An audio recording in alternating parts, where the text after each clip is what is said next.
ಅಷ್ಟರಲ್ಲಿ SIR ಎಲ್ಲ ಮುಗಿದೋಗಿರುತ್ತೆ, voter list ಎಲ್ಲ ರೆಡಿಯಾಗಿರುತ್ತೆ.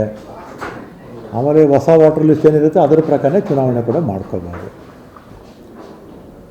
ಮತ್ತು ಯಾವುದೇ ಕಾರಣಕ್ಕೂ ಮುಂದೂಡೋದಕ್ಕೆ ಅವಕಾಶ ಇಲ್ಲ, ನಾವು ಕೇಳಲೂಬಾರ್ದು.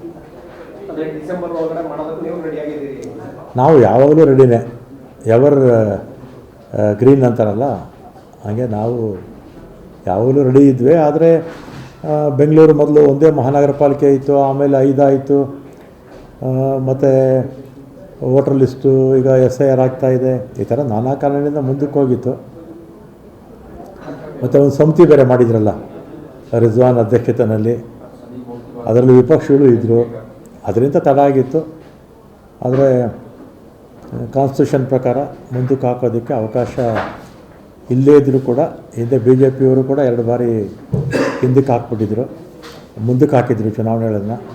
ನಾವು ಕೂಡ ಅವ್ರು ಮಾಡಿದ್ದಾರೆ ಅಂತ ನಾವು ಕೂಡ ಬೇರೆ ಬೇರೆ ಕಾರಣಗಳಿಂದ ಮುಂದಕ್ಕೆ ಹಾಕಿದ್ವಿ. ಕೋರ್ಟಲ್ಲೂ ಕೂಡ ಅದೇ ಹೇಳಿತ್ತಲ್ಲ ಸರ್, ಇದೇ ಲಾಸ್ಟ್, ಇದು ಮತ್ತೆ ಮುಂದೂಡಲ್ಲ ಅಂತ ಹಿಂದೆನೂ ಕೂಡ ಕೋರ್ಟ್ ಹೇಳಿತ್ತಲ್ಲ ಸರ್.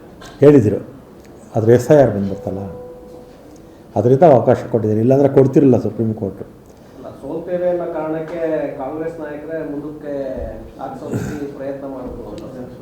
ಏನು ನಾವು ಸೋಲ್ತೀವಿ ಅಂತ ಅವ್ರೇನು ಕನಸು ಕಾಣ್ತಾ ಇದ್ದಾರಾ? ನೋಡಿ, ಬೈ ಎಲೆಕ್ಷನ್ಸ್ ಆಯ್ತಪ್ಪ ಕರ್ನಾಟಕ ರಾಜ್ಯದಲ್ಲಿ, 5ಕ್ಕೆ 5 ನಾವು ಗೆದ್ದಿದ್ದೀವಿ, 5ಕ್ಕೆ 5 ಗೆದ್ದಿದ್ದೀವಿ ನಾವು ಬೈ ಎಲೆಕ್ಷನ್ಸಲ್ಲಿ. ಮತ್ತು ಮುಂದಕ್ಕೆ 2028ಕ್ಕೂ ಕೂಡ ನಾವೇ ಗೆಲ್ತೀವಿ. ಕಾರಣ ಏನಂದರೆ BJPಯಲ್ಲಿ ನಾಯಕತ್ವದ ಕೊರತೆ ಇದೆ, ಮತ್ತು BJPಯವರು ಕೆಲಸಗಾರರಲ್ಲ, ಮಾತುಗಾರರು.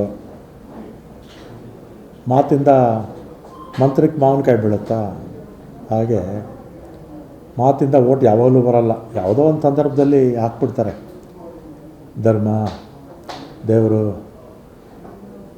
ಅಂತ ಹೇಳ್ಕೊಂಡು ಓಟು ಯಾವಾಗಲೂ ಬೀಳೋದಿಲ್ಲ. ತಯಾರಿ ಹೇಗೆ ಮಾಡ್ಕೊಂಡಿದ್ದೀರಾ ಸರ್? ಅಂದರೆ ನೀವು ತಯಾರಿ ನಾವು 5-6 ತಿಂಗಳ ಮುಂಚೆನೇ ಅಪ್ಲಿಕೇಶನ್ಸು ಕರೆದಿದ್ವಿ. ಇವನ್ ರಿಸರ್ವೇಷನ್ಸ್ ಇದೆಯಲ್ಲ, ವಾರ್ಡ್ ರಿಸರ್ವೇಷನ್, ಅದಕ್ಕೆ ಮುಂಚೆನೇ ಕರೆದುಬಿಟ್ಟಿದ್ವಿ. ಮತ್ತು 1-2 ಬಾರಿ ಮೀಟಿಂಗೂ ಆಯಿತು. ಯಾರ್ಯಾರು ಅಭ್ಯರ್ಥಿಗಳು ಅಪ್ಲಿಕೇಶನ್ ಹಾಕಿದ್ರು, ಆಕಾಂಕ್ಷಿಗಳಿದ್ರಲ್ಲ, ಮೀಟಿಂಗೂ ಆಗಿತ್ತು.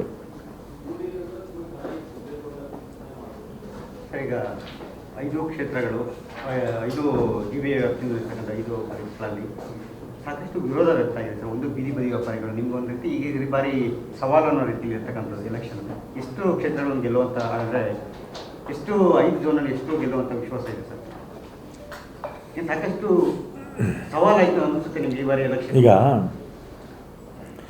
ಮತದಾರರು, ಬೆಂಗಳೂರಲ್ಲಿರ್ತಕ್ಕಂಥ ಮತದಾರರು ಯೋಚನೆ ಮಾಡಬೇಕು. ಯೋಚನೆ ಮಾಡಿ ಯಾವ ಪಕ್ಷ ಇದುವರೆಗೂ ಕೂಡ ಬೆಂಗಳೂರಿಗೆ ಕೆಲಸ ಮಾಡಿದೆ ಅಂತ ಯೋಚನೆ ಮಾಡಬೇಕು. ಈಗ ಉದಾಹರಣೆಗೆ ಬೆಂಗಳೂರು, ನಮ್ಮ KC ರೆಡ್ಡಿಯವರಿದ್ದರು, ಆಮೇಲೆ ಅವರು ಚೀಫ್ ಮಿನಿಸ್ಟರ್ ಆಗಿದ್ದರು, ಆಮೇಲೆ ಇಂಡಸ್ಟ್ರಿ ಮಿನಿಸ್ಟರ್ ಆಗಿದ್ದರು. ಆಗ ಬೆಂಗಳೂರಲ್ಲಿರ್ತಕ್ಕಂಥ ಬಹುತೇಕ ಪಬ್ಲಿಕ್ ಸೆಕ್ಟರ್ಸ್ ಅಂದವರು KC ರೆಡ್ಡಿಯವರೇ, ನೆಹರೂರವರ ಕಾಲದಲ್ಲಿ ಲಕ್ಷಗಟ್ಟಲೆ ಜನಕ್ಕೆ ಉದ್ಯೋಗ ಸಿಕ್ತು. ಈಗ ವೀರಪ್ಪ ಮೊಯ್ಲಿಯವರು ITPL ತಂದರು ಬ್ಯಾಂಗ್ಳೂರಿಗೆ, ಇವತ್ತು ಲಕ್ಷಗಟ್ಟಲೆ ಜನ ಇವತ್ತು ಸಾಫ್ಟ್ವೇರಲ್ಲಿ ಉದ್ಯೋಗ ಸಿಕ್ಕಿದೆ, IT BTನಲ್ಲಿ. ಆಮೇಲೆ SM ಕೃಷ್ಣ ಅವರು ಬೆಂಗಳೂರಿಗೆ ವಿಶೇಷ ಒಂದು ಕೊಡುಗೆಗಳನ್ನು ಕೊಟ್ಟರು. ಅದರಲ್ಲಿ ಸೆಲ್ಫ್ ಅಸೆಸ್ಮೆಂಟ್ ಸ್ಕೀಮ್ ಇರೋದು, ಸ್ವಚ್ಛ ಬೆಂಗಳೂರು ಇರ್ಬೋದು, ಬೆಂಗಳೂರಿಗೆ ಬೆಂಗಳೂರು ಸುತ್ತಲೂ ಇರ್ತಕ್ಕಂಥ 7 CMCಗಳು, 2 TMCಗಳಿಗೆ ಕುಡಿಯೋ ನೀರು, ಸ್ಯಾನಿಟರಿ ಕೊಟ್ಟಿದ್ದು ಎಲ್ಲ ಅವ್ರ ಕಾಲದಲ್ಲೇ ಕೊಟ್ಟಿದ್ದು. ಅದೇ ರೀತಿ ದೇವರಾಜ ಅರಸವರು ಬೆಂಗಳೂರಿಗೆ ಕಾವೇರಿ ನೀರು ತಂದವರು ಅವರು. ಆಮೇಲೆ ಧರ್ಮಸಿಂಗ್ ಅವರು ಕಾವೇರಿ ಹಂತದ 4ನೇ ಹಂತ. ಈ ರೀತಿ ಎಲ್ಲ ಕಾಂಗ್ರೆಸ್ನ ಮುಖ್ಯಮಂತ್ರಿಗಳು, ಸಿದ್ದರಾಮಯ್ಯನವರು ಸೇರಿಸಿ, ಸಿದ್ದರಾಮಯ್ಯನವರು ಕೂಡ ಅತಿ ಹೆಚ್ಚು ಹಣವನ್ನು ಮಹಾನಗರ ಪಾಲಿಕೆಗೆ ರಾಜ್ಯ ಸರ್ಕಾರದ ಗ್ರ್ಯಾಂಟ್ಸ್ ಕೊಟ್ಟಂಥವರು ಅವರು. ಆಮೇಲೆ ಬೆಂಗಳೂರಲ್ಲಿ ಕುಡಿಯೋ ನೀರು ಇರ್ಬೋದು, ಸ್ಟಾರ್ ಮೋಟ್ರೈನ್ಸ್ ಇರ್ಬೋದು, ಪಾರ್ಕ್ಸ್ ಇರ್ಬೋದು, ಕೆರೆಗಳ ಅಭಿವೃದ್ಧಿ ಇರ್ಬೋದು, ಸೆಲ್ಫ್ ಅಸೆಸ್ಮೆಂಟ್ ಸ್ಕೀಮ್ ಇರ್ಬೋದು, ಸ್ವಚ್ಛ ಬ್ಯಾಂಗ್ಳೂರು ಇರ್ಬೋದು, STPಗಳು ಇರ್ಬೋದು, ಔಟರ್ ರಿಂಗ್ ರೋಡ್ ಮಾಡಿದ್ದಿರ್ಬೋದು, ಆಮೇಲೆ ಏರ್ಪೋರ್ಟ್ ಇರ್ಬೋದು, ಫ್ಲೈಓವರ್ಸ್ ಮಾಡಿದ್ದಿರ್ಬೋದು, ಮೆಟ್ರೋ ತಂದಿದ್ದಿರ್ಬೋದು, ಎಲ್ಲ ಕಾಂಗ್ರೆಸ್ಸೇ. ಜನ ಯೋಚನೆ ಮಾಡಿ, ಕಾಂಗ್ರೆಸ್ಸು ಬೆಂಗಳೂರಿಗೆ ಕೊಟ್ಟಿರ್ತಕ್ಕಂಥ ಕೊಡುಗೆಗಳನ್ನು ಜನ ಯೋಚನೆ ಮಾಡಿದ್ರೆ ಎಲ್ಲನೂ ನಾವೇ ಗೆಲ್ಲಬೇಕು. ಜನ ಯೋಚನೆ ಮಾಡಬೇಕಷ್ಟೇ.